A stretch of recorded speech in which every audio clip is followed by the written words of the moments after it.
Esdras, chapitre 9.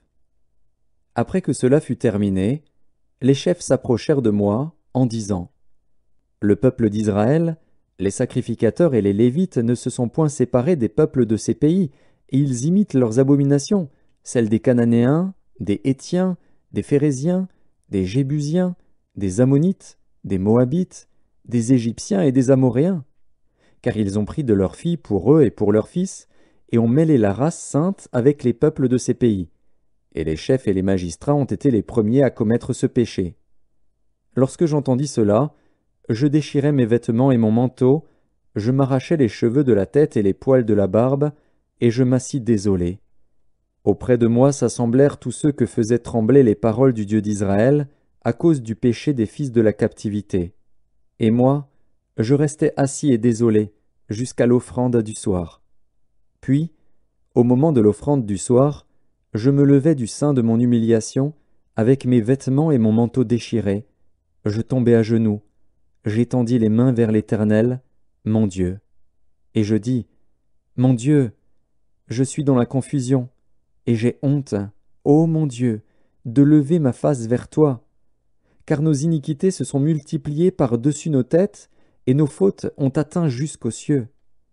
Depuis les jours de nos pères, nous avons été grandement coupables jusqu'à ce jour, et c'est à cause de nos iniquités que nous avons été livrés, nous, nos rois et nos sacrificateurs, aux mains des rois étrangers, à l'épée, à la captivité, au pillage et à la honte qui couvre aujourd'hui notre visage. Et cependant l'Éternel, notre Dieu, vient de nous faire grâce en nous laissant quelques réchappés et en nous accordant un abri dans son saint lieu, afin d'éclaircir nos yeux et de nous donner un peu de vie au milieu de notre servitude.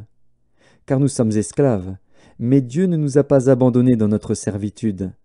Il nous a rendus les objets de la bienveillance des rois de Perse, pour nous conserver la vie afin que nous puissions bâtir la maison de notre Dieu et en relever les ruines, et pour nous donner une retraite en Juda et à Jérusalem. Maintenant, que dirons-nous après cela, ô notre Dieu ? Car nous avons abandonné tes commandements, que tu nous avais prescrits par tes serviteurs les prophètes, en disant : Le pays dans lequel vous entrez pour le posséder est un pays souillé par les impuretés des peuples de ces contrées, par les abominations dont ils l'ont rempli d'un bout à l'autre avec leurs impuretés.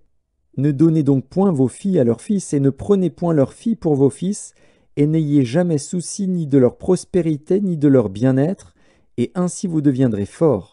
Vous mangerez les meilleures productions du pays, et vous le laisserez pour toujours en héritage à vos fils. Après tout ce qui nous est arrivé à cause des mauvaises actions et des grandes fautes que nous avons commises, quoique tu ne nous aies pas, ô notre Dieu, punis en proportion de nos iniquités, et maintenant que tu nous as conservé ces réchappés, recommencerions-nous à violer tes commandements et à nous allier avec ces peuples abominables ? Ta colère n'éclaterait-elle pas encore contre nous jusqu'à nous détruire, sans laisser ni reste ni réchappé ? Éternel, Dieu d'Israël, tu es juste, car nous sommes aujourd'hui un reste de réchappés. Nous voici devant toi comme des coupables, et nous ne saurions ainsi subsister devant ta face.